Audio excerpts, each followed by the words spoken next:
amadinhos! Olha só, sejam bem-vindos à nossa revisão. Revisão da aula 17.2. Com meu companheiro Sami aqui presente, olha só. Então vamos lá, introdução aos estudos gramaticais, aula 17.2. Temos aqui, iniciando, vocês já sabem, que nós temos aqui quatro tipos de gramática, né? Gramática normativa, gramática descritiva, histórica e comparativa. Iniciando aqui para relembrar que a gramática normativa é aquela que nós estudamos o quê? Na escola. É aquela que busca a padronização da língua, estabelecendo as normas do falar e escrever corretamente. Olha aqui o exemplo. Irei ao cinema amanhã. Tá bom? Então, por que eu vou usar ao cinema? Você estuda lá na regência verbal que o verbo ir, né? Ele pede a preposição a. Quando você ouve por aí alguém falar assim, irei no cinema, para normativa, está equivocado, errado. O certo é irei ao cinema. Belezinha? Muito bem. Temos aqui também, né, a gramática histórica. Porque o próprio nome já diz histórica, que vai fazer o estudo, né, da evolução da língua através dos tempos. Que tempo, né? Olha só, tem antigamente, né, agora é formoso, mas antigamente, olha como era escrito, ó, fremoso. E a língua foi evoluindo, que chegou aqui na palavra formoso. Certinho? Além da gramática normativa e histórica, temos a comparativa, que vai fazer a comparação da língua com outras línguas. Que línguas são essas? Posso pegar a língua espanhola e a língua francesa, tá bom?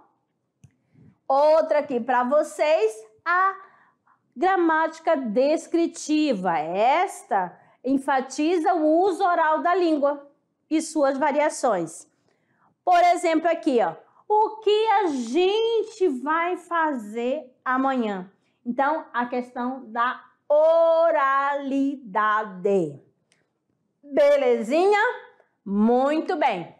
Agora, amadinho, na nossa gramática tradicional, há uma divisão, tá bom? Essa divisão é básica, começando pela fonologia, morfologia e a sintaxe. Belezinha? Na fonologia, estudo dos sons. Na morfologia, estudo das formas. Na sintaxe, na estrutura da frase. Tá certo? E mais duas, o quê? Partes complementares, que é a parte da semântica, que vai estudar o significado das palavras, e a estilística, que é aquele recurso que você usa para ficar uma linguagem mais expressiva. Tá certinho? Muito bem. Então, amadinhos, terminando aqui a nossa revisão da aula 17.2 e aguardo vocês lá no Tirando Dúvida. Até lá!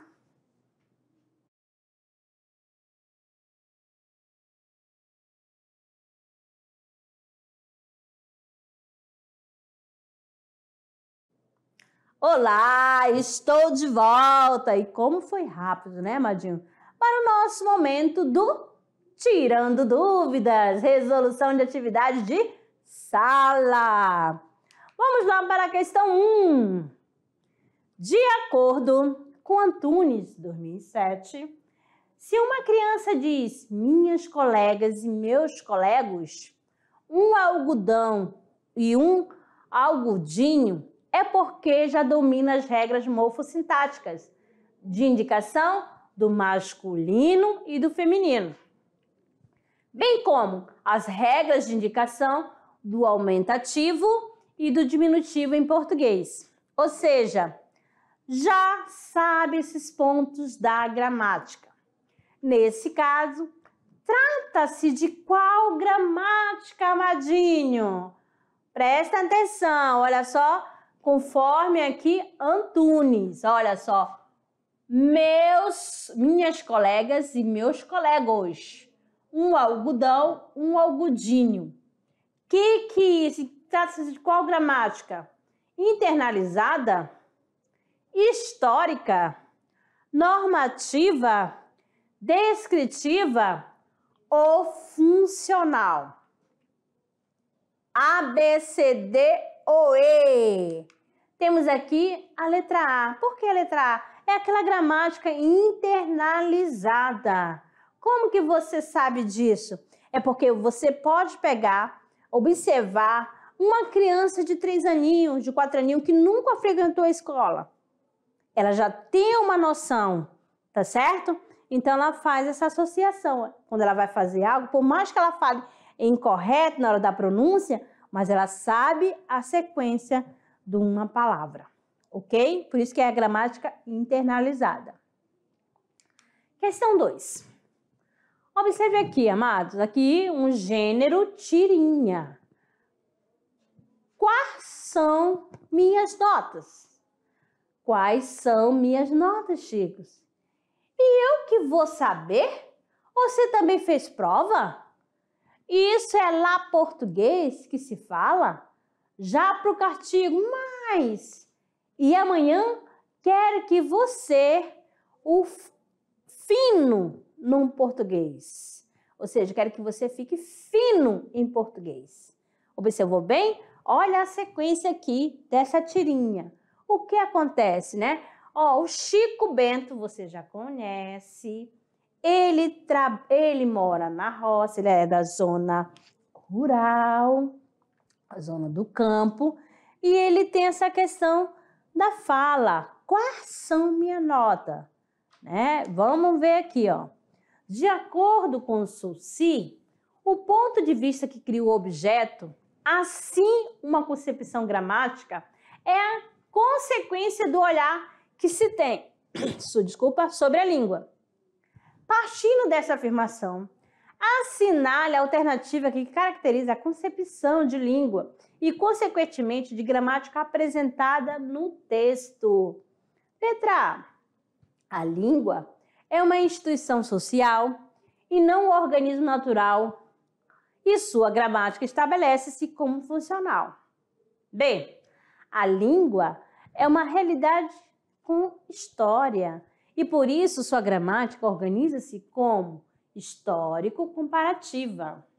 C. A língua é uma entidade formal e, nessa constatação, organiza-se gramática tradicional. D. A língua é um sistema autônomo da significação e a sua gramática é gerativa. Letra E. A língua é estática e a sua gramática é gerativa. Então, você observou lá no gênero, presta atenção, ó. É o ponto de vista que cria o objeto, que cria a situação, que cria o contexto. Então, ó, uma concepção gramática. Assim, uma concepção gramática é consequência do olhar que se tem sobre uma língua.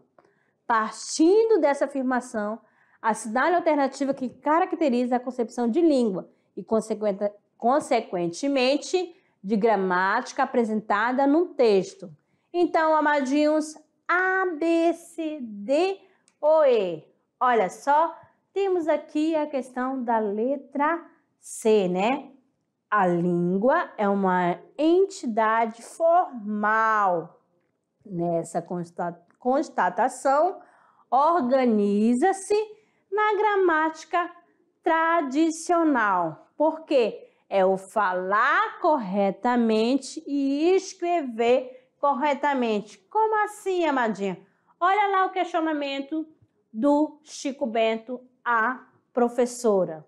Quando ele fala assim, quais minhas notas? Não, ele fala, quais são as minhas notas, professora? Tá certo? Então, a gramática tradicional. Questão 3. Assinale a alternativa que corresponda ao elemento que contém o significado básico da palavra. Básico, a estrutura básica. Ou seja, a raiz. Opa, já estou dando aqui, né? A, desinência. B, radical. C, tema. D, afixo. E, consoante de ligação. Tempinho aí para você pensar para responder.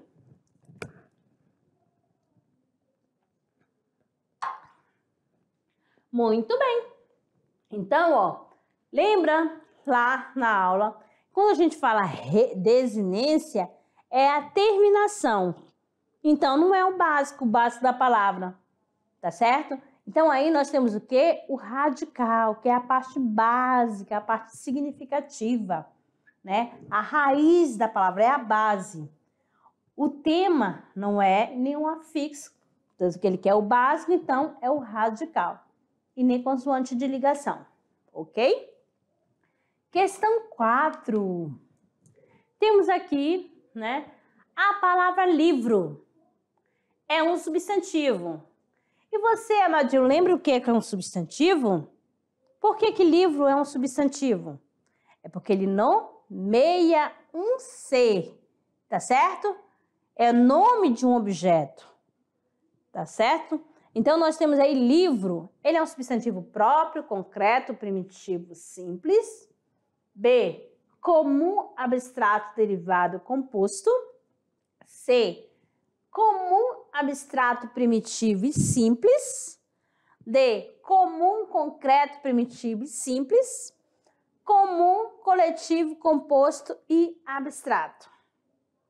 Você olha assim, livro, claro que próprio não é ser específico, tá bom? Próprio está descartado, então já eliminou a primeira. Aí você olha para o restante, livro. Não, quando você fala livro, automaticamente não vem na sua mente a imagem do livro? Então, já sabe que ele é concreto. Então, a letra B também já foi o que? A B e a C foram o quê? Eliminadas. E você vai lá para a letra E. Livro é coletivo, amadinho? É um grupo? Representa um grupo? Não. Então, a alternativa, letra D. Ele é comum, tá certo? Ele é concreto. Primitivo, que é a partir dele que vem outras palavras, tá bom? Ele é o primeiro da língua portuguesa. E simples, porque ele é formado apenas por um radical. Certinho? Ok. Na atividade, né, de prática, o normal do exercício, que é até o 4, ok. Agora, aquele momento que é para treinar. O treinamento é o Se Liga no Enem. Olha só, amadinhos, olha só. A partir dos trechos a seguir, de acordo com os seus conhecimentos sobre variação linguística e o ensino de língua, responda à questão. Partimos do pensamento de que o fenômeno variação linguística esteve presente em todo momento da formação e estruturação de nossa língua. A linguística atual revela que uma língua não é homogênea e deve ser entendida justamente pelo que caracteriza o homem. A diversidade, a possibilidade de mudanças. É preciso compreender que tais mudanças, como se pensava no início, não se encerram somente no tempo, mas também se manifestam no espaço, nas camadas sociais e nas representações estilísticas. Aqui é uma monografia Brasil Escola sobre variação linguística, uma realidade da nossa língua. Ok. Não se trata, então, de ensinar a língua materna ao aluno, e sim de ensinar a ele uma determinada variedade da língua, variedade padrão, variedade ou norma culta. Além disso, trata-se de ensinar ao aluno a utilização adequada de diferentes registros em conformidade com as diferentes situações comunicativas que ele vivencia, mais formais e mais informais, por exemplo. Quando nos reportamos à gramática normativa, de imediato nos vem à mente a palavra norma, termos gerais, a noção da norma correspondente à regra. No caso da gramática normativa, trata-se de regras a serem seguidas. No entanto, para a linguística, a norma tem outro conceito. Sobre esse conceito linguístico, assinale a alternativa correta. Vamos lá. Letra A. Entende-se como conjunto de usos e atitudes, valores socioculturais agregados às formas comuns e a determinados grupos sociais. B. Uma sistematização com base em posições prescritivas da gramática normativa. C. São regras descritivas formuladas a partir da gramática tradicional. D. Encaixa-se nessa definição uma subclassificação, norma padrão e norma culta. A primeira corresponde a padrões efetivos do uso observável em certo grupo, a segunda a regras impostas. Letra E. A escrita equivale à norma culta, pois seu uso conserva as regras tradicionais da gramática. E aí? Qual é o gabarito, amadinho? A, B, C, D ou E? Olha só. Então, aqui nós temos, encaixa-se nessa definição uma subclassificação, norma padrão e norma culta. A norma padrão corresponde aos padrões efetivos do uso observável em grupo. E a norma culta, às regras impostas. Belezinha? E vamos logo dando sequência aqui ao nosso clube de leitura, que traz o seguinte, né? A obra, olha só, de Gil Vicente, o Alto da Barca do Inferno. Aqui a nossa amada aluna escolheu um local maravilhoso, olha só, contato com a natureza, certo? Muito bem. Então, você, né, vai fazer a leitura. Esse livro aqui é da primeira unidade. Esse livro foi escrito na passagem da Idade Média para a Idade Moderna.